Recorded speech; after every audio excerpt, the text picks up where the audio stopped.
Buenos días a todos. Les damos una cordial bienvenida a nuestro conversatorio Cómo salvar y fortalecer su empresa en tiempos de crisis. Daremos unos minutos para que más personas se conecten.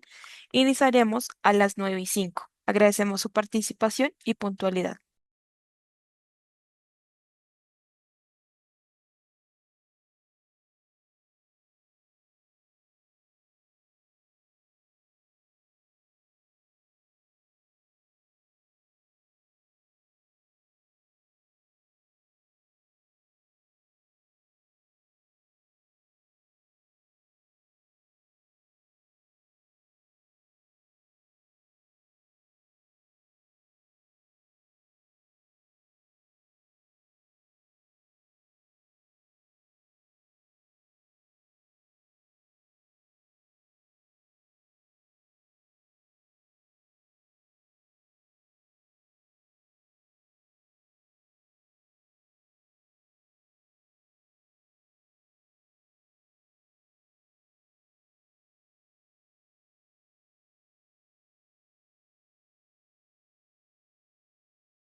Bueno, muy buenos días.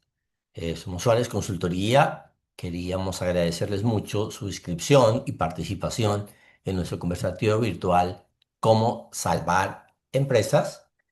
Eh, y básicamente compartir un poco con dos expertos, Mario Quintero, quien nos ha apoyado en muchísimos procesos como nuestro aliado, buscando demostrar ante las entidades financieras, ante los proveedores, la viabilidad financiera y económica de las compañías, las proyecciones para sustentar los acuerdos que lidera también en nuestra firma la doctora Sandra Gamba, que ya lleva muchos años también con nosotros siguiendo esa tradición de apoyar las compañías familiares ya desde hace 30 años y las compañías cerradas que han tenido dificultades y que, con un concepto que hablaremos ahorita, que siendo viables merecen una oportunidad de los grupos de interés.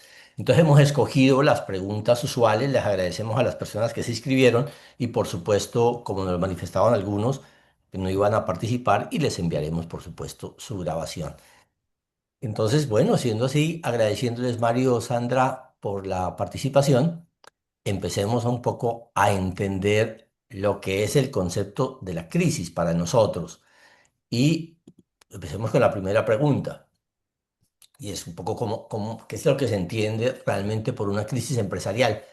En esto quisiéramos distinguir algo, y es que en nuestra experiencia, la crisis no empieza de sopetón, sino suele ser algo que se va acumulando y de forma imperceptible no nos damos cuenta hasta que hay un elemento, que es el florero de Llorente, como decimos en Colombia, estalla y nos afecta. Pero también algo importante, para un empresario una crisis siempre es una oportunidad. Y por eso son empresarios, les gusta ese azar en pos de un resultado y un propósito. Pero también hay que tener en cuenta algo. Las crisis siempre ponen en peligro las relaciones de la empresa con sus grupos de interés, internos y externos. De hecho, vamos a mirar cómo nos jugamos un activo construido durante tantos años. Estamos en juego no solo la compañía, sino esas mismas relaciones que hemos tenido con los grupos de interés y algo que no se mira y vamos a tocar de forma general, y es que el patrimonio de los accionistas está comprometido con la compañía. Pero ¿cómo así? Si yo tengo una compañía y la que va en crisis es la compañía. Eventualmente sí, pero si yo he servido de fiador y yo protejo la compañía, como nos va a enseñar la doctora Sandra, pero a lo mejor yo como deudor, accionista, me termino siendo arrastrado por un camino distinto. ¿Qué es lo más importante en esta crisis como un activo que vamos a sacar? Es la confianza ganada durante tantos años. Y a través de esa confianza es que queremos preservar la compañía viable, pero adicionalmente vamos a tratar de encontrar qué forma se busca una protección patrimonial para la empresa y los socios. ¿Cuáles son esas señales que indican una crisis inminente? Que es un poco la experiencia que hemos tenido y nos gustaría que lo vieran. Unas generales siempre ven de lo mismo. Hay un alto nivel de incertidumbre, los márgenes se empiezan a deteriorar, la planeación estratégica va por un lado y la realidad va por otro. Las ventas no crecen, el mercado se contrae, empiezo a tener problemas con obligaciones financieras, los bancos me empiezan a pedir nuevas garantías, mis proveedores empiezan a aumentar. Y ya hay unos operativos que me parece importante que los tengan en cuenta y es, empieza a bajar la productividad, empieza a aumentar las quejas de los clientes, el personal se empieza a ir. Ese es uno de los síntomas muy grandes y es que el clima laboral se afecta por la tensión, empiezo a retrasar las entregas, la producción. Hay algunos de mercado y es que yo empiezo a perder cuotas de mercado y no me doy cuenta. Me convenzo de que sigo vendiendo tanto, pero otros productos están bajando o se está espaciando o se envejece mi cliente o mi cliente dejó de venir o hay cambios tecnológicos disruptivos. Yo estoy pendiente de que mi cliente venga a mi lugar y resulta que mi competencia vende por Rápido u otras plataformas. Tengo competidores más agresivos o hay unos cambios regulatorios que complican mi sector. Y algunos internos, conflictos entre los propios departamentos, la falta de innovación, la desmotivación generalizada y una que para nosotros se vuelve muy importante y es no somos capaces de planificar a largo plazo porque estamos ahogados en el día a día de apagar incendios. Y en términos de capital de trabajo, que ya luego el doctor Mario nos lo va a explicar mucho más, lo que encontramos es esas señales. No hay caja mínima, siempre estoy jugando con los sobregiros, vivo negociando plazos, mis acuerdos de pago a veces los cumplo o los demoro. Mi cartera se empieza a poner morosa porque otros están entrando a reorganizaciones, se empieza a elevar, empiezan a aumentar los cobros prejurídicos, es decir, y algo que dicen los psicólogos de nuestra firma, empiezo a perder el sueño y empiezo a vivir con intranquilidad y empieza a anularse mis inventarios, empieza a haber una baja rotación de los inventarios, empiezan a ser obsoletos, se descontinúan, empiezo a aumentar las pérdidas de inventarios o tengo mucha materia prima porque la venta ha caído o hay aumento en los desperdicios. Es decir, hay muchos mensajes que es lo que queremos plantear acá y es la crisis no aparece, salvo un tema inminente como un cierre de importaciones o algo así, pero en general lo que nuestra experiencia es que las causas vienen de antes y como empresarios a veces los olvidamos. Viene una Doctor, pregunta, ¿sí? le voy a hacer yo las preguntas para hacer Ok, más dinámica esta charla. Entonces, si soy viable, siguiente, por favor. Ahí. Si soy viable, ¿qué estrategias debo implementar frente a la crisis? claro, empecemos hablando tal vez la primera pregunta que con Mario y la doctora siempre le hacemos a un empresario que se acerca y es, ¿su negocio es viable? ¿Qué significa que sea viable? Jugando un poco con el concepto de negocio en marcha. Es decir, que usted que pueda decir que financiera, operativamente, los riesgos le permiten adaptarse y continuar por los próximos 12 meses. Ese es un poco el concepto que trae la SNIF. Y esa es la pregunta que le hacemos a un empresario. Oiga, si su negocio es viable o liquidar es una opción. Sí, doctor, yo tengo 75 años, pero si ahí me consigue un plazo de 15, 20 años algo, a lo mejor no es viable si no tiene un sucesor. O si es tan difícil el mercado, ese es el primer concepto. Pero si soy viable, hay unos conceptos generales que es importante tener. Evalúe la estrategia inicial, que es la más dolorosa. A veces persistimos, es decir, identificar los riesgos, diagnosticar una estructura financiera, replantear comercialmente el mercado, el producto, el canal, la reordenación productiva. A veces, como decimos por ahí, nos toca el lipoescultura organizacional. Hay demasiada grasa en la organización que se está llevando nuestra utilidad operativa o hay que renovar tecnológicamente y hacer unas respuestas inmediatas. Es decir, la primera que siempre destacamos son las emocionales. Quítese la negación y el pánico, porque en este momento quien lidera una compañía tiene que ser visto por su organización y sus grupos de interés con tranquilidad, preocupado, pero concentrado en la solución. Y obviamente hay que tomar medidas operativas urgentes, de a una, no toda la vez, y vamos empezando. ¿Qué nos pasa con curiosidad? Que, por ejemplo, empiezan a pagar primero a los proveedores, a los bancos, y de últimos a los proveedores y la compañía se paralizó. De pronto, como nos enseñará la doctora Sandra, a lo mejor sentarme con el banco a decir, creo que voy a estar en crisis en unos meses, es mucho mejor que empezar a huirle o pagar mi capital de trabajo por ello. Pero también hay otras en general que miraremos más adelante. Yo tengo que mantener la estructura o puedo partir o puedo vender algunos activos que no son estratégicos. A lo mejor los inmuebles en los cuales trabajo se me están volviendo ladrillos cuando debería volverse capital de trabajo. De pronto ahí yo estoy durmiendo sobre mi capital de trabajo y estoy muriéndome de falta de liquidez.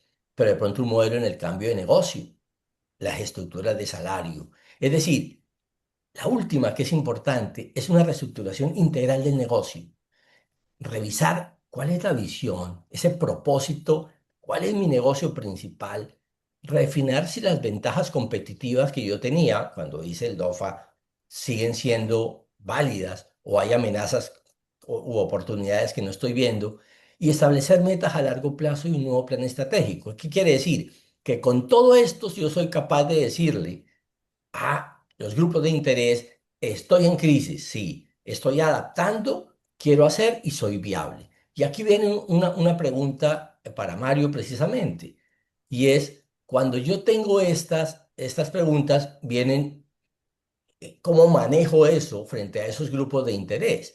¿Cómo le voy a decir yo a mis empresarios y a los grupos de interés cómo debe aparecer el tema económico, Mario? Bueno, pues primero, buenos días a todos. Es un placer saludarlos y compartir este espacio tan agradable con todos ustedes. Hay una frase que me parece muy importante como en resumen de lo que nos ha estado planteando el doctor Edgar, y es que la crisis no aparece, se construye. La crisis es el resultado de una serie de sucesos a los que nos enfrentamos. Pero ¿qué hacemos cuando estamos frente a una crisis? Lo primero que debemos preguntarnos es, ¿son factores que son exógenos o son endógenos de la compañía, ¿cierto? Empezamos a mirar en la realidad que estamos, porque hay escenarios que vemos que el mercado es cambiante, dinámico y el escenario externo, todo el marco de mercado en el que nos estamos moviendo, puede llevar la compañía a un estado de crisis o factores que son internos y que tenemos que empezar a atacar. Entonces, lo primero que debemos ver frente a una crisis es preguntarnos, ¿somos viables? Y para eso debemos realizar pues un análisis de la situación económica de la compañía. Entonces, partimos de un análisis macro del entorno, entender los factores, en qué mercado estamos. Vemos según Porter, pues las fuerzas que operan en el mercado, los competidores, las regulaciones de mercado, los proveedores, todas esas áreas de interés en el contexto en el que estamos. Hay innovaciones que nos llevan a estar en rezago, ¿sí? Y hay un ejemplo muy claro, ¿no? Lo que pasó con BlackBerry en su momento, con grandes innovaciones, pero se quedó allí aletargado. Hubo grandes innovaciones y el mercado lo arrasa. Entonces, frente a ese momento, veamos un poco ese entorno. En la situación económica propiamente dicha, en el estado de resultados y el presupuesto, pues lo primero es diagnosticar varias cosas, ¿sí? Diagnosticar la rentabilidad, diagnosticar la eficiencia operativa, la productividad de la compañía y la gestión de la tesorería. Entonces, desde la perspectiva de la estructura del PIG, vamos a mirarlo claramente, ¿no? Está toda la parte comercial, ventas, luego viene la estructura de costos, es decir, todo eso que va relacionado con el core del negocio, el bien o servicio entregado al mercado. Y en ese nos debemos preguntar, en ese análisis, si estamos logrando que el precio de venta por las condiciones de mercado frente a lo que está en esa ley de oferta y demanda y el equilibrio propio del mismo mercado, estamos en un precio en el cual podemos competir con nuestra estructura real de costos o tenemos que hacer innovación, tenemos que hacer reestructuración interna y optimizaciones para buscar que la productividad mejore, ¿sí? Desde esa perspectiva, pues debemos mirar si con ese precio somos capaces de generar el bien o servicio de una manera robusta, competitiva y que genere valores agregados para nuestros clientes que están dispuestos a seguir comprando lo que le estamos ofreciendo. Seguido de eso, pues es claro mirar qué acciones deberíamos tomar entonces para buscar optimizaciones. Ahí es donde entran muy fuertemente herramientas como el Lean Six Sigma en la optimización de procesos para lograr mejores productividades, ¿sí? Desde esa perspectiva, pues miremos un poco toda esa grasita que se va acumulando en los procesos productivos que están directamente ligados con el bien o servicio entregado. Luego vamos hacia abajo en la estructura administrativa y comercial. Bueno, en esos gastos operacionales y el EBITDA, deberíamos preguntarnos entonces qué porcentaje de ventas o qué porcentaje de participación sobre la venta está representando nuestra estructura de gastos, tanto administrativos como comerciales, si realmente estamos gastando donde debemos gastar. Recordemos que en la estructura del costo, cada vez que vendo una unidad, una unidad, por ejemplo, fabrico celulares, cada vez que vendo un celular, se supone que debo recuperar el costo, el material que está aquí inmerso, pero el gasto no necesariamente. O sea, el punto de equilibrio, el break-even de la compañía está bien calculado, nuestro retorno está bien generado y desde esa perspectiva, pues debemos entrar entonces a buscar las optimizaciones. Un elemento que es muy importante en el entorno de la crisis es que la caja, the cash is the king, dicen en los Estados Unidos, la caja es el rey y en medio de la crisis mucho más, ¿sí?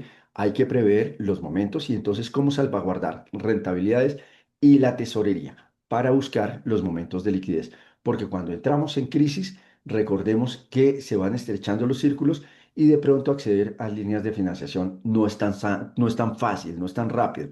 No es que no se pueda, claro que se puede y hay estrategias que vamos a mirar más adelante para desarrollarlas, en las cuales podemos encontrar siempre alternativas de financiación, pero pues digamos que el mercado no es tan abierto como en un escenario donde hay prosperidad empresarial.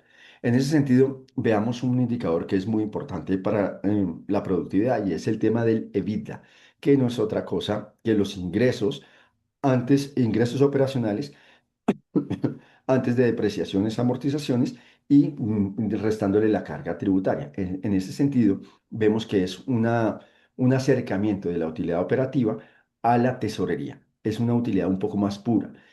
En ese punto empezamos a mirar un poco el EBITDA con unos indicadores de productividad, por ejemplo, el EBITDA versus la producción generada, número de bienes o servicios entregados, y cómo este indicador del EBITDA, igual como su participación sobre la venta, si va creciendo o va decreciendo, vamos destruyendo valor. Un indicador complementario, que es el valor económico agregado. Ese valor económico agregado, que es otro indicador que latentemente nos va mostrando como un semáforo la presencia o no, o factores que nos pueden llevar a una crisis. En ese punto vamos sumados en términos de rentabilidades, eh, cómo la creación de valor se va destruyendo a través de decisiones equivocadas. Pero el EVA, propiamente dicho, ¿cómo se calcula? Digamos que es la rentabilidad sobre el capital menos el costo de nuestras fuentes de financiación, o lo llamamos el WACC, y lo multiplicamos por las inversiones hechas en la compañía. En pocas palabras, encontramos que en ese EVA hay unos indicadores que llamamos key drivers que nos permiten construir o destruir valor. Si vamos monitoreando, y eso poniéndolo en palabras sencillas, decimos, si nuestra rentabilidad sobre el capital está creciendo, vamos por un buen camino. Si estamos haciendo demasiadas inversiones en activos no productivos,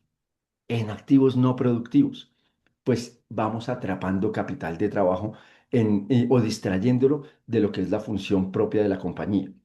En ese sentido, si miramos en la construcción de valor o en la destrucción propia de valor frente a las situaciones de liquidez de la compañía, podemos ir generando un escenario de crisis que, como decimos, se va construyendo con el tiempo.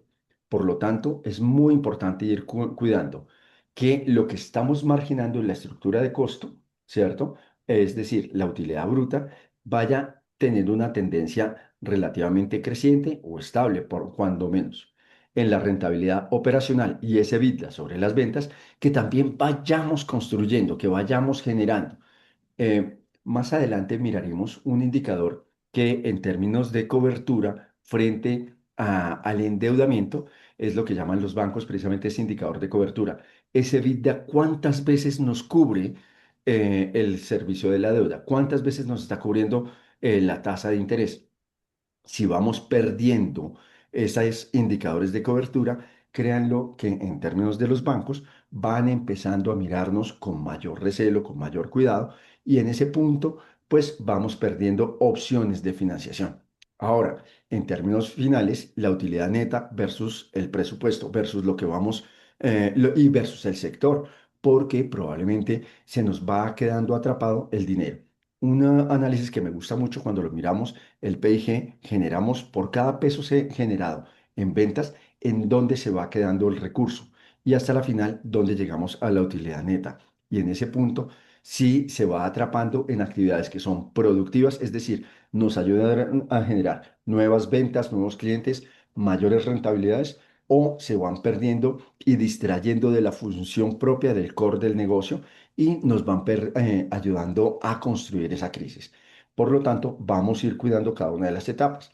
En la parte no operacional, que es la parte que estaría entre el EBITDA y la utilidad neta antes del impuesto, pues estaría toda la carga financiera y veamos a ver también la productividad que está pasando del servicio de la deuda. Porque, ¿para qué nos endeudamos? Así como decimos, hay activos que son productivos, podríamos preguntarnos si el pasivo que estamos adquiriendo realmente es productivo, si ese pasivo realmente le aporta a mayor generación de valor, mayor creación de riqueza dentro de la compañía, o por el contrario, se está distrayendo en gastos suntuosos, gastos improductivos, activos que no requerimos, suntuosidades de la compañía que distraen el capital de trabajo para un momento posterior en la crisis, pues que deberíamos realmente cuidar.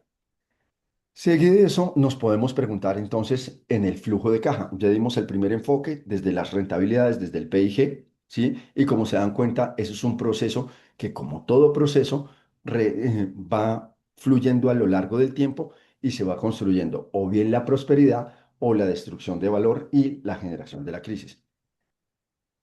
La tesorería, el flujo de caja, no es la excepción. Y por lo tanto, aquí vienen dos herramientas que son absolutamente fundamentales.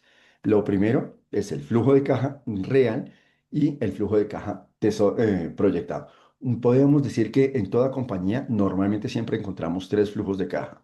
El primero, que es el de cierre contable, ¿cierto? Que es el que le da pues el complemento al balance, al PIG y pues el flujo de caja que nos da el cierre contable de la compañía.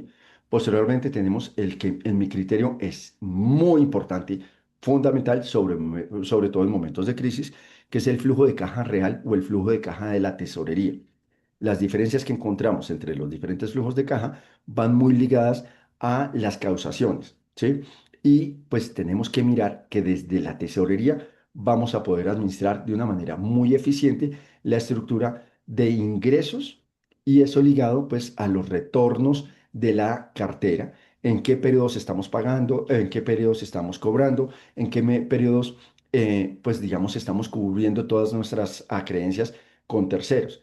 En ese sentido, miramos entonces el ciclo del efectivo. ¿Con qué velocidad rota nuestra cartera? ¿Sí? ¿Y cuánto de esa cartera se está yendo a cartera incobrable?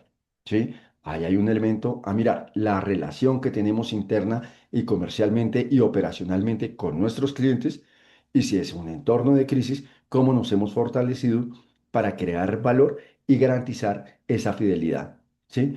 Pero de lo contrario, si se van alargando los plazos, le sumamos a eso un mal servicio, le sumamos a eso bienes y servicios que van perdiendo calidad o se van volviendo defectuosos, pues aumentan los riesgos de incobrabilidad de la cartera.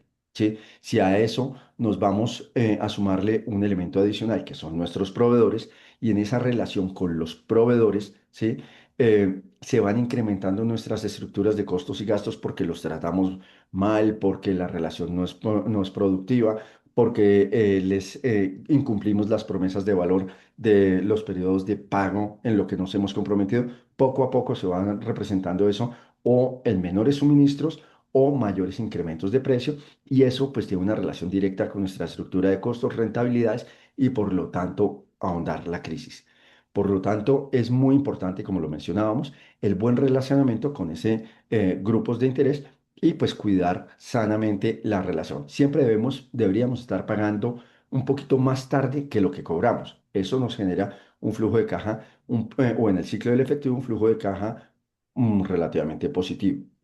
En ese sentido, entonces, entramos ya a planear en cómo salir de la crisis. Lo primero es que tenemos que mirar muy bien todos los pagos que hace la compañía, empezando, ok, nuestros proveedores. Seguimos, entonces, en nuestra estructura operacional, nuestro personal operacional, nuestro personal administrativo, nuestro personal comercial. ¿Es realmente productivo? Como estamos con las flexibilizaciones que hoy nos permite el mercado, podemos encontrar una forma de buscar una remuneración que permita premiar la productividad y de esa forma encontrar un poco de respiro para que todos tengamos el mismo enfoque. Eso puede ser una pregunta muy interesante para resolver en términos del personal operativo que tiene la compañía. Ahora, desde esa perspectiva, en el flujo de caja proyectado, pues como decimos, por lo menos tenemos que tener una planeación en la crisis del flujo de caja semanal con proyección al flujo de caja mensual y el flujo de caja en un año. Decimos que una compañía podría resolver la crisis si tenemos relativamente estable y sabemos cómo vamos a operar en los próximos 12 meses. ¿Sí? Ahora, muy bien, en la estructura de la deuda, pues ya lo estábamos mencionando. En la situación patrimonial, súper importante la relación de activos en términos de liquidez, activos corrientes, los activos no corrientes versus el patrimonio y como decíamos, el activo, la inversión es realmente productivo. Bueno, pero si la empresa es viable, ¿cómo se fondea una empresa? Pues lo primero que debemos tener claro es en qué momento estamos. Entonces decíamos, el entorno macro, donde encontramos una oportunidad realmente de mercado en lo que seguimos haciendo. Dos, veamos las etapas de una empresa o proyecto. Arrancamos con una idea, una startup o una spin-off, ¿cierto? Luego entonces viene la empresa que ya ha nacido, luego viene la empresa que empieza en un franco crecimiento, una empresa desarrollada con proyecto. Empiezan a veces los momentos de improductividad y donde no hay innovación, donde no hay mejoras, donde no hay optimización, se va llenando la grasita y se generan esas improductividades que nos llevan a la crisis. Una empresa ya en crisis y muchas veces entramos ya a los momentos en que es necesario un acuerdo de reorganización empresarial, un acuerdo 11-16, etapas finales a veces procesos de M&A, fusiones, adquisiciones o incluso liquidaciones o escisiones. Entonces, en esas diferentes etapas hay estructuras de financiación distintas. Hemos encontrado que en el mercado hay más de 90 formas de financiación distintas, las cuales son adecuadas según la etapa en la que nos encontramos. Pero si lo miramos, ¿cómo nos fondeamos? Pues podemos encontrar claramente que las compañías se pueden, desde la perspectiva del PIG, claramente por estrategias de productividad. Entonces, estrategias comerciales para mejorar las ventas, estrategias de productividad para reducir los costos y gastos en relación de cada unidad de bien o servicio entregada al mercado, es decir, mejorar las utilidades. En ese sentido, también encontramos estructuras por el balance. Entonces, por el activo, hay estructuras como el factoring que nos permiten generar modelos de financiación sobre la cartera de la compañía, estructuras sobre los activos. Hay operaciones de, primero, salir de los activos improductivos. Segundo, estrategias como el leaseback, ¿sí? Donde puedo hacer una operación de leasing sobre activos propios, ¿sí? Hay estructuras de titularizaciones, la tokenización de activos, descuentos de contratos, ¿sí? En la estructura de pasivos, tradicionalmente vemos dos grandes grupos, ¿no es cierto? Los créditos comerciales, los créditos con proveedores, y donde podemos encontrar en ese universo, pues una gran modalidad, créditos de fomento, créditos de impacto, compañía, ¿sí? Dependiendo de dónde estamos. E incluso vienen ya las estructuras en el patrimonio, donde tenemos figuras como adquisición de nuevos socios, emisión de acciones, emisión de títulos valores, notas convertibles en acciones, donde tenemos incluso la emisión hoy en día que está tan de moda, la emisión de bonos para captura de oxígeno, de CO2, y digamos estos bonos verdes. O sea, hay estructuras desde la relación de activos, pasivos y patrimonios que nos permiten buscar generación de nuevas formas de financiación de la compañía. Podemos decir que hay dos grandes grupos, todo lo que es el mercado bancario, ¿cierto? Con todas sus modalidades, donde entran pues también banca multilateral y demás, ¿sí? La banca comercial. Y está el mercado extrabancario formal, ¿cierto? Donde encontramos fondos de inversión, fondos de capital privado, donde encontramos estructuras de crowdfunding, ¿sí? Donde encontramos todas este tipo de rondas de inversión. Incluso hoy en día hay modalidades de financiación muy novedosas para las MIPIMES en Colombia, las cuales están siendo lideradas pues también por organizaciones como la misma Bolsa de Valores de Colombia. Podemos hacer procesos de financiación también de integración vertical, integración horizontal. Podemos encontrar estrategias de crecimiento que se pueden dar a través de fusiones y adquisiciones que le permitan dar estrategias de recuperación a las compañías, salir de una unidad de negocio, contratos de colaboración empresarial que nos permiten tener socios en una unidad puntual de negocios de la compañía y encontrar un camino viable, ¿sí? Las escisiones, las finanzas estructuradas donde podemos buscar créditos, digamos, créditos subordinados, créditos de mezzanine, ¿sí?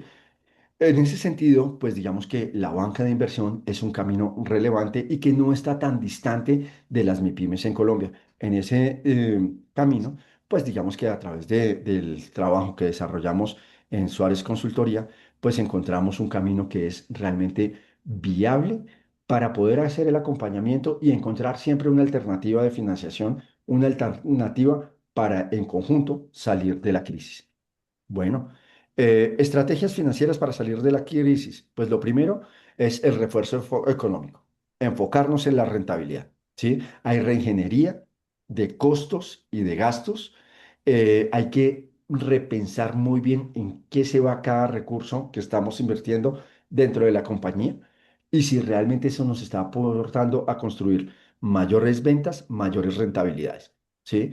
El ajuste inteligente de precios. Tenemos que tener muy claro la dinámica de la elasticidad precio de la demanda, el nivel de los competidores, qué están ofreciendo, cuáles son los valores agregados intrínsecos de nuestro bien o servicio en la realidad de mercado y cómo nos podemos focalizar en productos que sean de alto margen, ¿cierto? Pero que no impacten tanto en la caja. Conozco varias compañías donde le apostamos, estamos en un momento de crisis y hacemos una mala elección. Decimos, vamos a enfocarnos en los productos de alta rentabilidad, pero no tenemos en cuenta también la intensidad de capital de trabajo. Por ejemplo, trabajamos una operación con proveedores en temas, por ejemplo, de logística, con proveedores que nos dan financiación, ¿sí? Y donde tenemos un margen bueno, ¿cierto? Pero nos pasamos a un proceso de trabajar con flotas propias, por ejemplo, pero que son intensivos en capital de trabajo, entonces vienen anticipos y eso nos puede profundizar la crisis. Entonces hay que lograr un equilibrio entre rentabilidad y necesidad del capital de trabajo para lograr un camino o un escenario de un mix de la parrilla de productos que nos permita generar mayores rentabilidades y rentabilidades tarde que temprano son caja, cuidando los retornos de la cartera y la inversión de necesidades de capital de trabajo para lograr equilibrios. Ahora que ya tenemos claro en qué vamos a gastar, entonces pensamos cómo nos vamos a fondear. Lo puedo hacer con capital propio, con las fuentes de financiación que tengo de proveedores, de servicios financieros, o incluso es necesario hacer inyecciones de capital de parte de los socios. Esa también es una pregunta que debemos hacernos, porque dentro de las estrategias de financiación también hay créditos de capitalización donde se endeudan los socios y podemos invertir en la compañía. Pero bueno, ¿cómo influyen los procesos de optimización y productividad en la generación de liquidez natural dentro de una organización? Pues bueno, es muy claro que en la medida que vamos generando optimizaciones, se reducen reprocesos, retrabajos, errores, defectos y por lo tanto menores costos. Esos costos generan mayor rentabilidad y por vía de la venta esa rentabilidad se recupera, por lo tanto va generando impacto directo en la tesorería. Gastar menos, costos menores, mejores ingresos o con los mismos ingresos, menores impactos en la caja en términos de la tesorería. También, cómo nos permite la gestión de procesos en productividad, pues ir logrando innovaciones, desarrollo, investigación y desarrollo que genere creación de valor. Muy bien. En ese sentido, entonces, digamos que es muy importante preguntarnos, ¿qué papel juegan los modelos de crédito, las rondas de inversión y la financiación sobre activos en la estrategia financiera de una empresa que busca expandirse? Muy bien, aquí hay un tema que me parece muy importante y es la productividad del capital y las productividades de las fuentes de financiación. Cuando nosotros calculamos en términos de creación de valor o en términos de valoración, un modelo de valoración, normalmente hacemos un flujo de caja libre operativo descontado. ¿Qué es lo que hacemos? Miramos la generación de valor y la traemos a valor presente. Eso no es otra cosa que reconocer que el dinero cambia de valor, de poder adquisitivo en el tiempo. ¿Por qué lo mencionamos? Entonces, ese WACC, que es el costo promedio ponderado de nuestras fuentes de financiación, que nos financiamos con proveedores, que nos financiamos con los bancos, que nos financiamos también los impuestos, que no los pagamos inmediatamente, sino pagamos el impuesto de renta una vez al año. Entonces, el capital está productivo dentro de la compañía, eso tiene un costo también calculado. El costo del capital, cuánto tenemos invertido en la compañía. Cuando combinamos, y si nuestro WACC es muy grande, ese es el denominador, arriba en el numerador, el flujo de caja libre operativo, pues el resultado del cociente es pequeñito. Quiere decir eso que nuestro WACC debemos buscar una combinación adecuada de recursos para crear valor. Y a su vez, si tenemos unas estructuras muy altas en costos de financiación, son costos altos la financiación con los proveedores, costos altos la financiación que accedemos en nuestras fuentes de financiación, no negociamos bien, ¿cierto? O piden demasiado la estructura de los socios porque sabemos que a veces se van en gastos que no son necesariamente operacionales, pues entonces le estamos restando valor a la compañía. Por lo tanto, los modelos de crédito, las mismas rondas de inversión, que ya lo voy a explicar, y la financiación sobre activos es una combinación o sea, fundamental para creación de valor y para generar el capital requerido a la hora de expansión. Entonces, ¿qué son las rondas de financiación? Pues recuerdan lo que les decía desde la startup, spin-off, hasta las empresas que van madurando y demás. Pues entonces, las primeras etapas de una compañía, ¿cierto? Es donde hablamos del capital presemilla, el capital semilla, donde vienen ángeles inversionistas y demás. Y después ya salimos a hacer rondas de financiación. Sería normalmente en una compañía que está en etapas nacientes, desde la A hasta la C más o menos. Ya de la B en adelante seguimos buscando inversionistas. Creo que todos hemos visto el Shark Tank. Son rondas de financiación, donde buscamos gente que cree en un proyecto que está arrancando. Pero cuando ya estamos más adelante, pues podemos salir a procesos de emisión de acciones, mercado de la bolsa, ¿sí? También están las estructuras de financiación sobre activos. Podemos hacer estructuras inteligentes.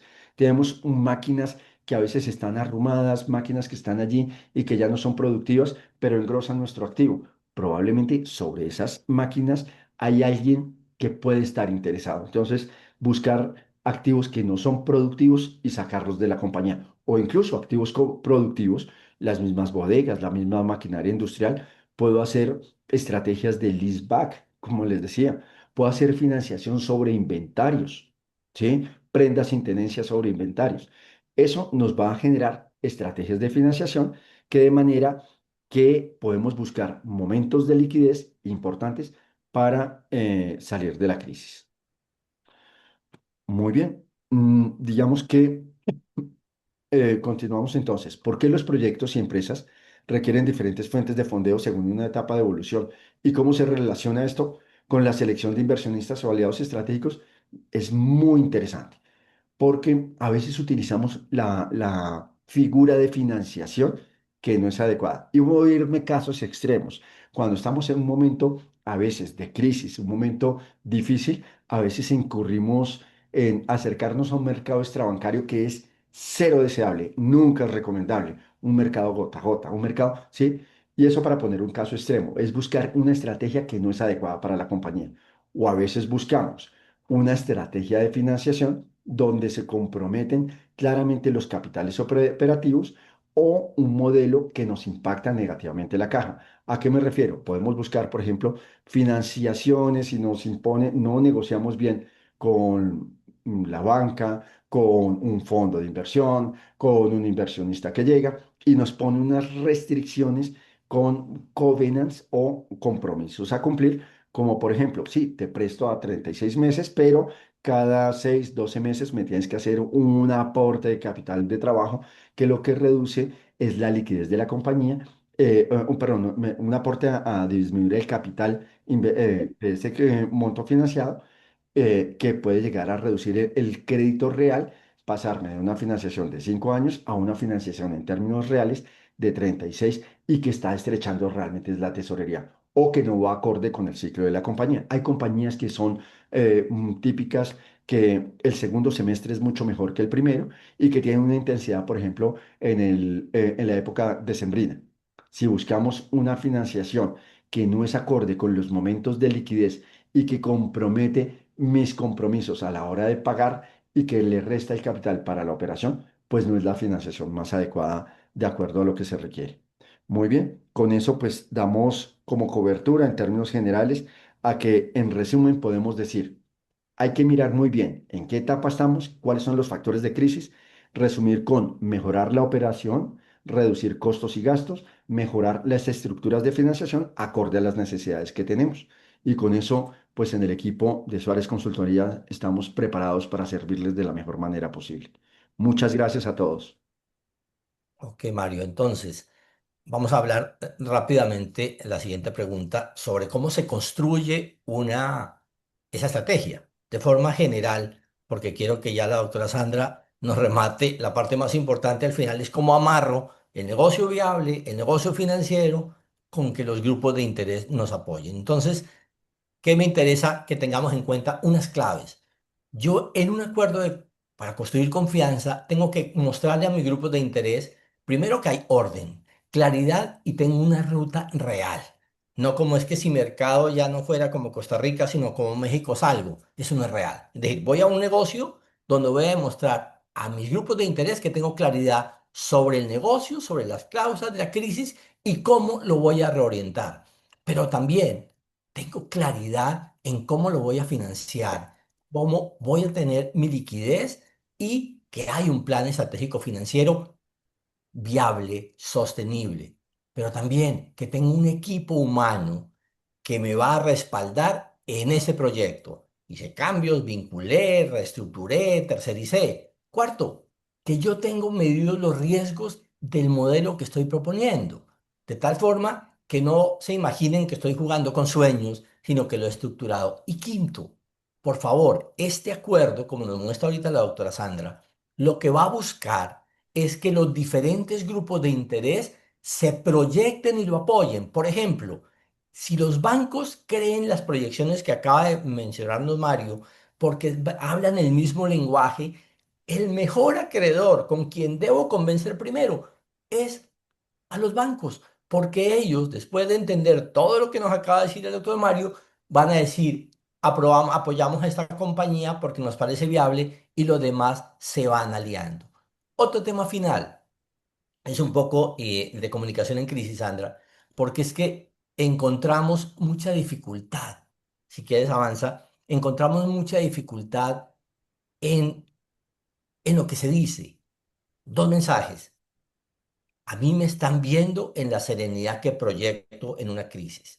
Luego, ni puedo decir mentiras, ni la puedo negar, ni decir temas que no son verificables. Pero además, debo tener claridad de quién habla y qué dice. No puede ser radio pasillo. La compañía define un comité de crisis y define un vocero. Y finalmente, que es bien importante, voy a mencionar con quién voy a empezar. Yo escojo a mis diferentes actores y me acerco a los bancos, me acerco a los proveedores críticos, como nos muestra ahorita Sandra, de tal manera que a ellos les voy a comunicar optimismo, seguridad y plan y a mi organización de paso lo voy a hacer. Eso de forma general quería mencionarlo porque es la parte más difícil de construir una estrategia. No tener claridad en el negocio, no comunicar adecuadamente y comunicar de forma errónea como hay. Y entonces viene, Sandra, pasemos a tu parte que me parece muy importante, y es cómo construimos esa parte en un proceso de reorganización.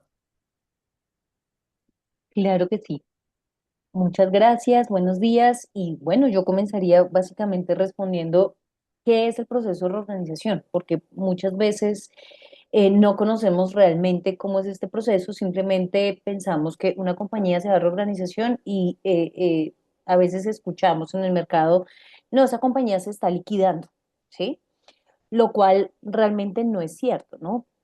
Por cuanto este proceso de reorganización, básicamente, ¿de qué trata o qué busca? Este proceso de reorganización empresarial regulado por la Ley 1116 de 2006, las reformas que ha tenido y ahora la Ley 3437, la Ley 2437 del 2024, con este proceso se busca básicamente la recuperación, la conservación de la compañía viable, ya hablamos de viabilidad, debe ser viable la compañía para estos procesos, protegiendo asimismo el empleo, la operación, el patrimonio, la relación crediticia, toda vez que se busca que a través de un acuerdo de reorganización la compañía obtenga el tiempo suficiente para recuperarse de esta crisis, congele las obligaciones que adeuda a la fecha de la admisión del proceso y a través de un acuerdo de reorganización busque plazos, renegocie los intereses y obtenga así, digamos, un alivio financiero y un acuerdo organizado de las obligaciones conforme el flujo de caja que tiene la empresa.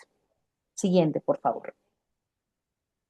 ¿Cómo saber si la empresa realmente necesita entrar a un proceso de reorganización? Entonces, bien lo han explicado el doctor Suárez y el doctor Mario, y es que muchos empresarios a veces dudan en entrar a un proceso de reorganización, le temen mucho por cuanto digamos que hay un mito respecto de este proceso.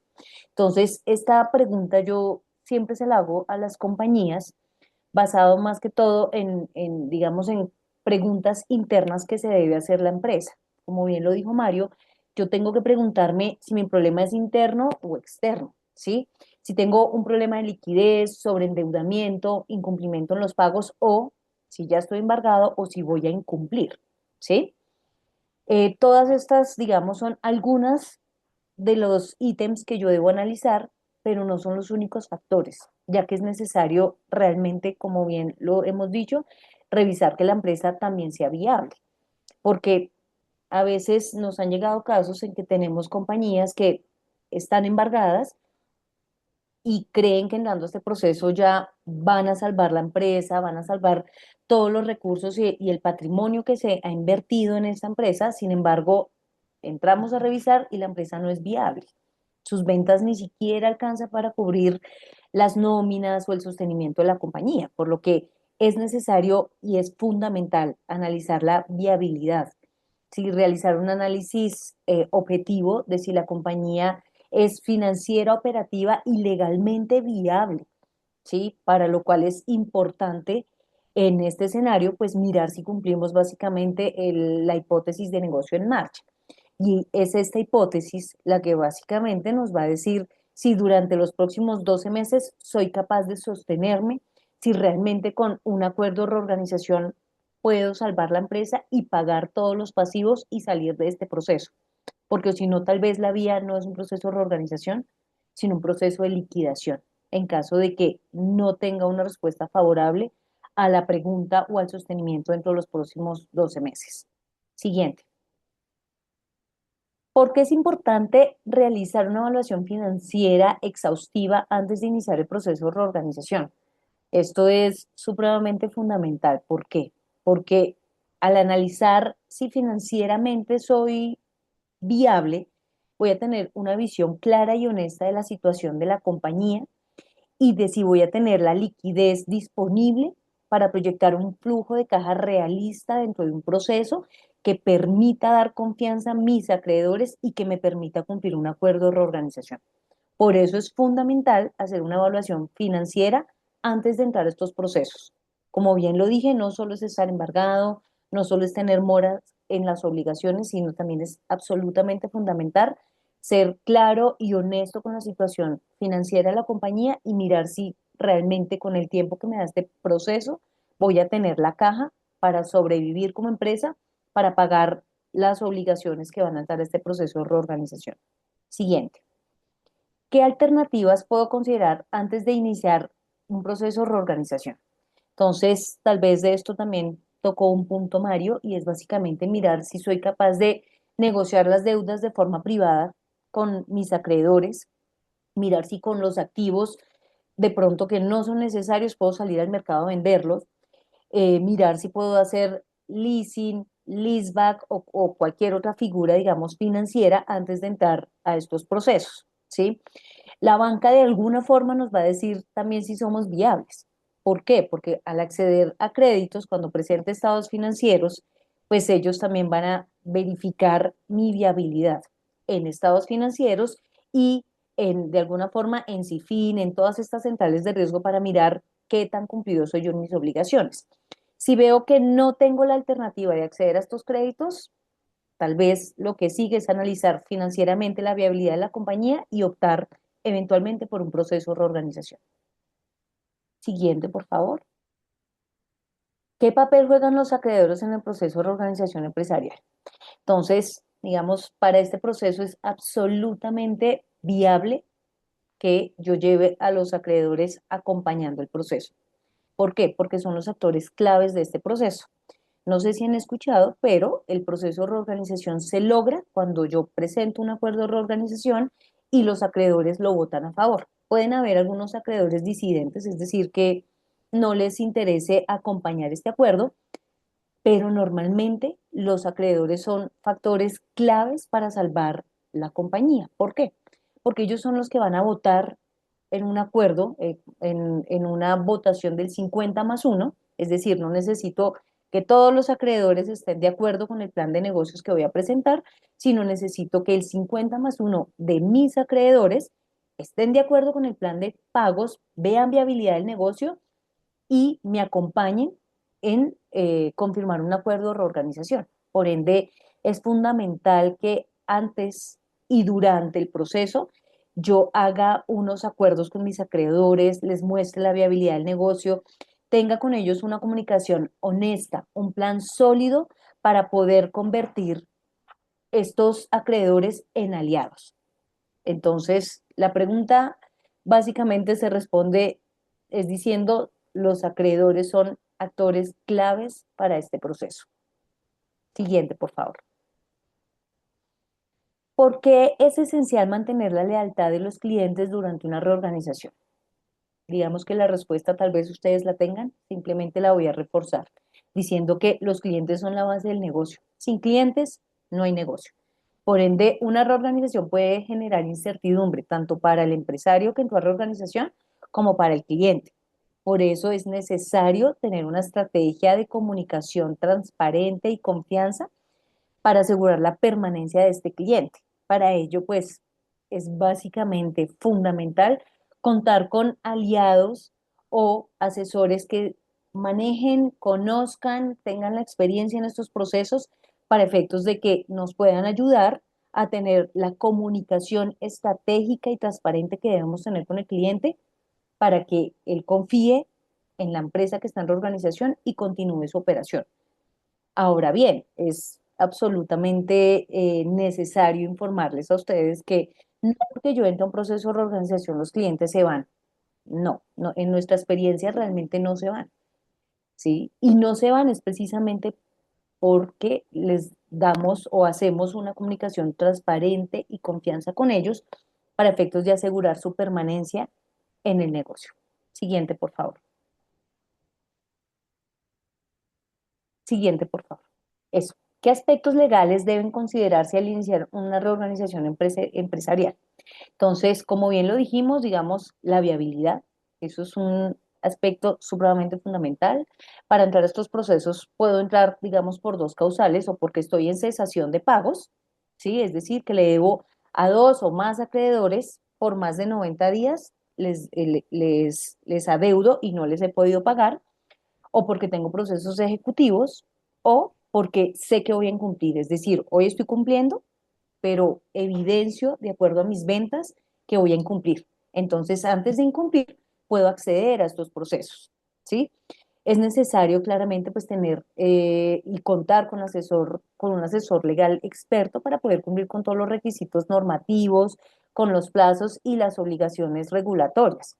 Esto ayuda a evitar retrasos legales, es decir, que tengamos muchos requerimientos de la superintendencia cuando hagamos la solicitud, ¿sí? Y por qué, digamos, señalo en negrilla que es necesario tener un asesor legal experto, porque tenemos casos en los que, como dicen, vamos a recoger un casi muerto, en donde contadores ayudaron a colocar o solicitan la apertura del proceso de reorganización, pero no conocen los aspectos legales. Entonces salimos al mercado a buscar un asesor legal que conozca estos procesos y no todos lo conocen, ¿sí? O tenemos algunos asesores, algunas empresas o boutiques que inician estos procesos, son abogados, pero tampoco conocen de estos procesos. Entonces, en el camino empezamos a encontrar las falencias y salimos a buscar empresas como Suárez Consultoría para que nos ayuden a cumplir el proceso, a cumplir la norma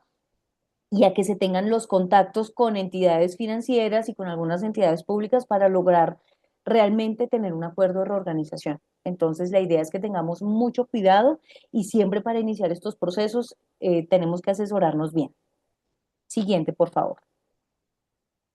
¿Qué obligaciones entran al proceso concursal? Esta es una pregunta absolutamente clave, toda vez que las obligaciones que entran a estos procesos, en teoría, son todas, es decir, todas las obligaciones que aparecen en mis estados financieros. Sin embargo, la ley 1429 tiene unas excepciones, que son las retenciones, la seguridad social y los descuentos a trabajadores. Entonces, hay tres rubros básicamente que se salen.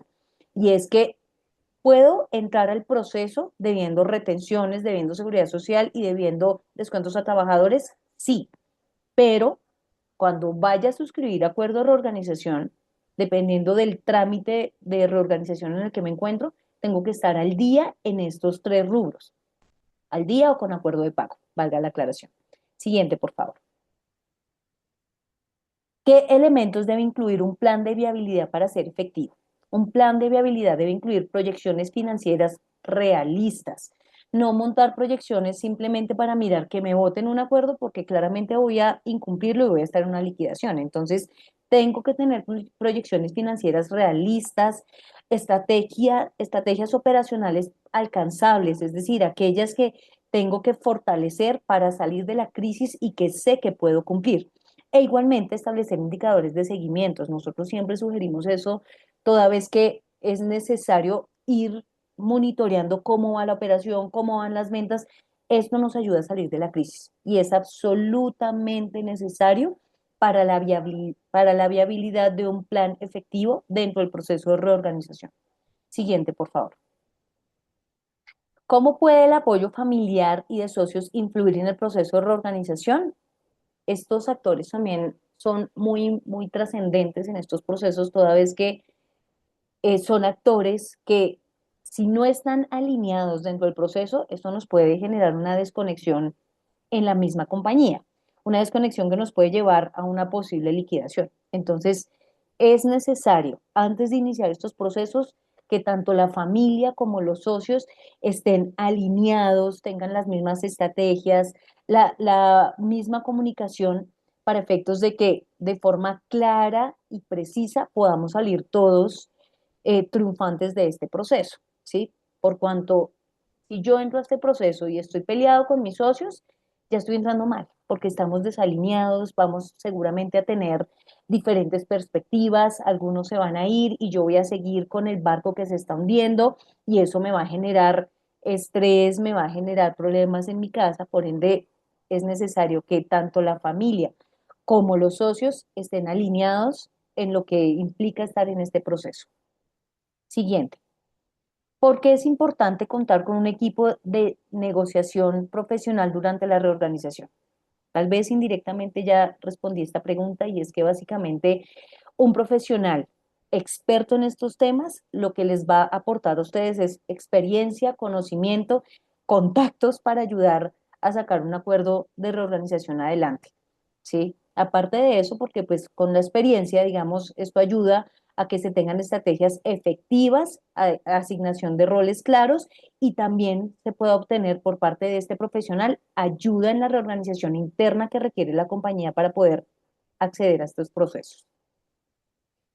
¿Qué nivel de injerencia u observación tendrá la superintendencia o el promotor dentro de mis decisiones operativas diarias en el proceso de reorganización? Esta es una pregunta que nos suelen hacer muy seguido, toda vez que siempre pensamos que el promotor es una figura que me va a venir a quitar la empresa o que va a venir a operarla o que va a venir como dicen, a mandar aquí en la empresa. Y eso no va a pasar. Entonces, digamos que acá tenemos que tener claro que tanto la función de la superintendencia como la función de un promotor no es ser coadministradores de la empresa, lo que quiere decir que la administración sigue en cabeza tanto de los socios como del representante legal. Lo que busca esta figura del promotor es que se cumplan básicamente los tiempos del proceso, que la compañía cumpla con los reportes que toca hacer dentro del proceso y que igualmente la compañía no se vaya a insolventar, ¿no? Porque lamentablemente pues algunas compañías entran a estos procesos y sin conocer bien la norma empiezan a vender, por ejemplo, activos no necesarios. Entonces, para eso el promotor nos va a guiar y nos va a decir, no, usted no puede vender esos activos, toca pedirle permiso a la superintendencia. Ahora, esta figura, el promotor, la ley también permite que esté en cabeza del representante legal, para lo cual nuevamente es necesario tener algún asesor experto que solicite que la promotoría quede en cabeza de este representante legal supla, digamos, las necesidades que requiere la empresa respecto de esta figura y pase, llamémosle así, un examen que tienen que hacer ante la superintendencia, básicamente es una entrevista que le hace la superintendencia para mirar si tiene las cualidades no solo como representante legal, sino como promotor para cumplir con todos los documentos que toca presentar y hacer la vigilancia que toca hacerle de alguna forma a este proceso. Entonces, básicamente, la figura tanto de la superintendencia de sociedades como el promotor no no los vuelve coadministradores de la empresa. ¿Ok? Siguiente. ¿Qué beneficio ofrece una planificación temporal realista en la reorganización empresarial?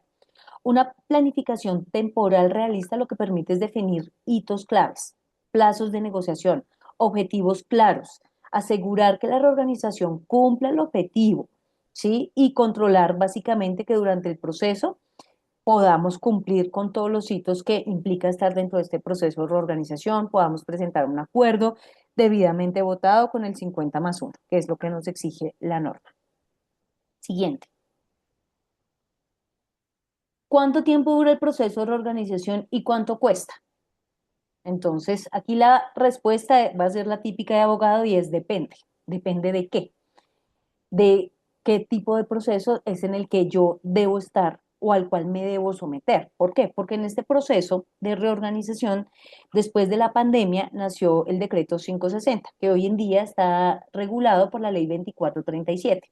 Entonces, este decreto 560 y el decreto 772, que los dos nacieron con la pandemia, crearon dos nuevos procedimientos, aparte de la reorganización ordinaria normal. Entonces, el 560, como bien lo dije, regulado hoy por la ley 2437, creó la negociación de acuerdos de reorganización, que es un proceso de simplemente 3 meses, en donde tengo casi los mismos efectos que estar en una 1116. ¿Por qué digo casi? Porque no termina los procesos de ejecución, pero sí los suspende, es decir, no continúan, y quedan ahí en stand-by mirando si logro un acuerdo. De lograr acuerdo, puedo levantar todas las medidas cautelares y seguir mi vida como empresa absolutamente normal. E igualmente este procedimiento, diferente a los otros, permite que yo no me tenga que llevar a todos mis acreedores, porque a veces lo que puede estar sucediendo es que yo simplemente le debo a entidades financieras, tengo un endeudamiento muy grande con ellas, pero no necesito llevarme a mis acreedores laborales o a mis acreedores esenciales. Entonces, esta figura nos permite que solo nos llevemos a aquellas categorías que requiero única y exclusivamente para negociar. ¿Sí? Es un proceso de 3 meses y finaliza con un acuerdo de reorganización. Si no logro el acuerdo de reorganización en estos 3 meses, no pasó nada, es decir, no me voy a liquidación, simplemente intenté un arreglo, ¿sí? El segundo proceso es el abreviado. Ese abreviado, que fue el que en su momento reguló el decreto 772, que hoy está regulado por la ley 2437, se creó para pymes, para compañías pymes, ¿sí? Y como requisito básico tenemos es que si la compañía tiene activos inferiores o iguales a 5.000 salarios mínimos, más o menos 7.000 millones, tiene que ingresar a este proceso. No puede irse a una 1116, ¿sí? Tiene que ingresar a este proceso. Y este proceso es un proceso más o menos de 4 o 6 meses en el cual sí me veo obligado a someter a todos mis acreedores, es decir, acá yo no escojo a quién me llevo y a quién no, sino todos se van para el proceso de reorganización. ¿Ok? Y el siguiente procedimiento es el proceso ordinario de ley 1116 para aquellas compañías que tengan activos superiores a 5.000 salarios mínimos, es decir, a 7.000 millones de pesos. Este es un proceso mucho más largo, es un proceso de aproximadamente 1 o 2 años en el que dentro del proceso, pues hago las negociaciones pertinentes para lograr un acuerdo. Como bien lo dije, digamos, estos procesos terminan con aceptación de un acuerdo de reorganización, con las nuevas tasas de interés, los nuevos periodos de gracia a los que hemos acordado llegar y tiempos de 7 o más años. Hemos tenido acuerdos hasta de 15 años. Depende, obviamente, de la viabilidad también de la compañía para lograr un acuerdo a largo plazo. Entonces, ¿cuánto me cuesta un proceso de reorganización?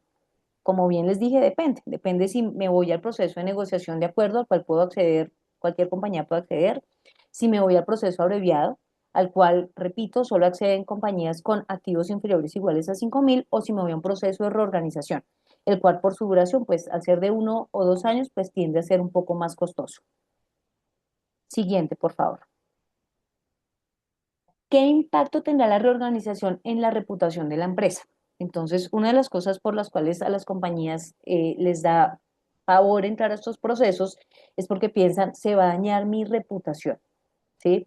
Lo que no hemos tenido en cuenta es que a veces la reputación, por lo menos de manera financiera, ya está realmente un poco afectada, por cuanto si estoy en mora con las obligaciones financieras, pues el historial de pagos igualmente ya está reportado en mora y por ende ya tengo una afectación en mi reputación en el mundo financiero, ¿sí? Incluso con algunos acreedores que entran a la CIFIN y se dan cuenta que yo estoy incumplido con alguna entidad y dicen, oh, yo no le puedo dar crédito. Entonces, mi reputación ya puede venir afectada. De hecho, normalmente las empresas no son precavidas con la caja y cuando entran a estos procesos ya entran embargados o ya entran con amenazas de embargos, lo que quiere decir que ya la reputación está un poco afectada. Sin embargo, el proceso de reorganización pues ayuda a ordenar un poco esta situación en la medida en que pone a la empresa bajo un marco legal claro, levanta las medidas cautelares y ayuda a que algunos recursos que fueron embargados se puedan disponer a favor del deudor para que pueda continuar su operación. Establece un plan de pagos que tienen que aprobar los mismos acreedores, es decir, todos aquellos a los que dejé de pagarles. Da un mensaje que la compañía está tomando control y corrigiendo su rumbo y genera más confianza en la medida en que tiene que cumplir un acuerdo, si no se va a liquidación. Entonces, cuando la empresa firma un acuerdo de reorganización, pasa a estar sometida a un plan de pagos judicialmente aprobados. Y esto ayuda a que se elimine la mora en el historial crediticio, en donde pasa a actualizarse la calificación de acuerdo al flujo de caja que proyecté para el pago. Siguiente, por favor.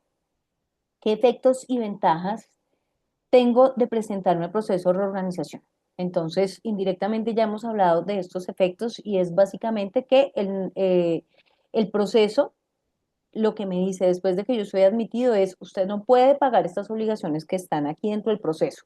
¿Eso qué va a permitir? Que todo lo que yo estoy dejando de pagar, pues eso me dé caja para mi operación, ¿sí?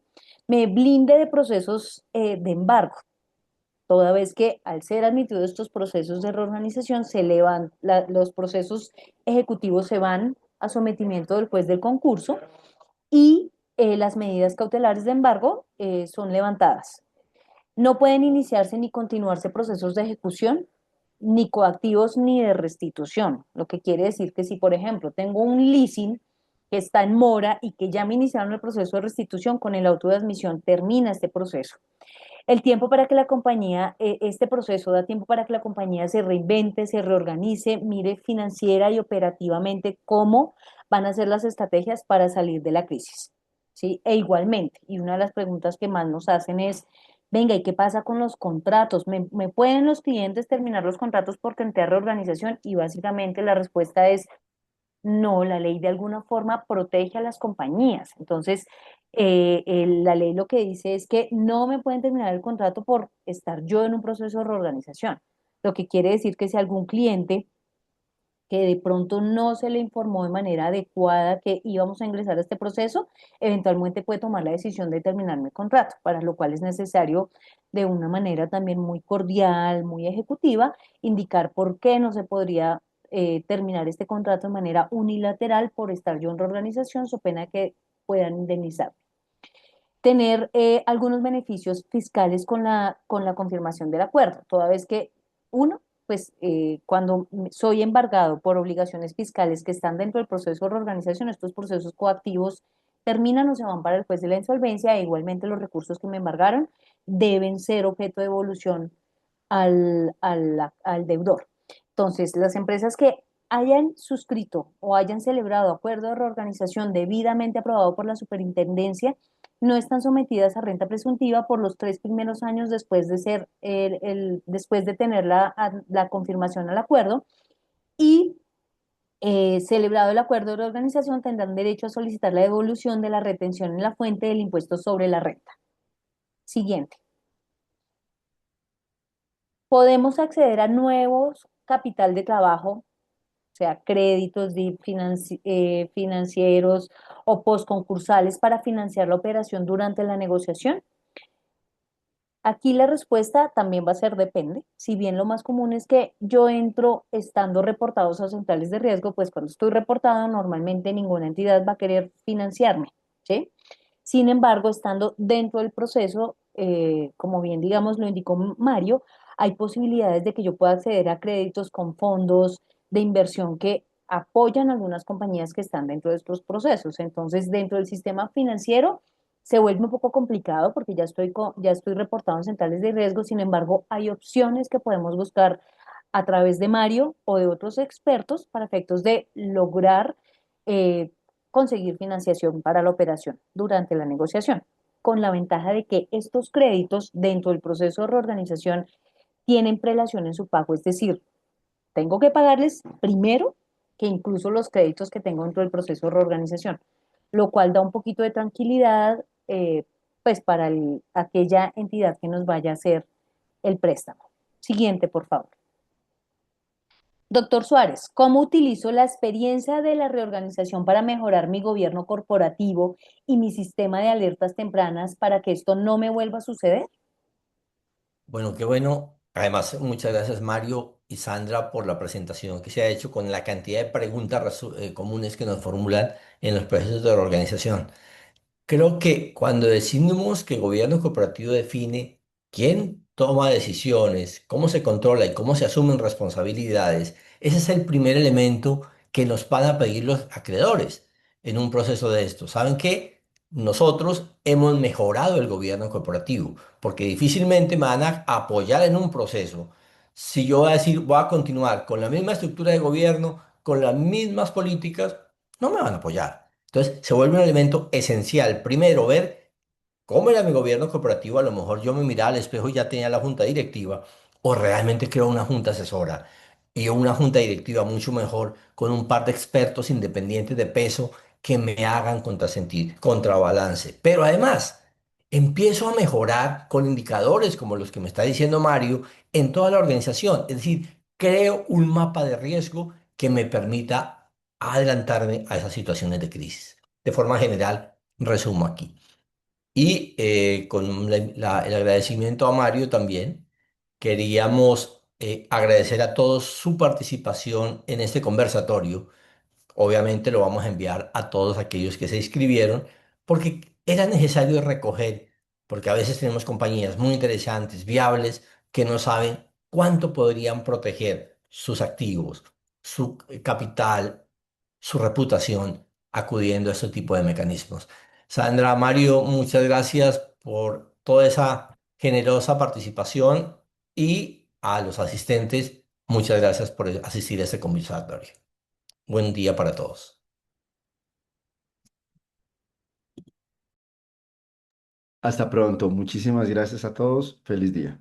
Gracias, feliz día, que estén muy bien.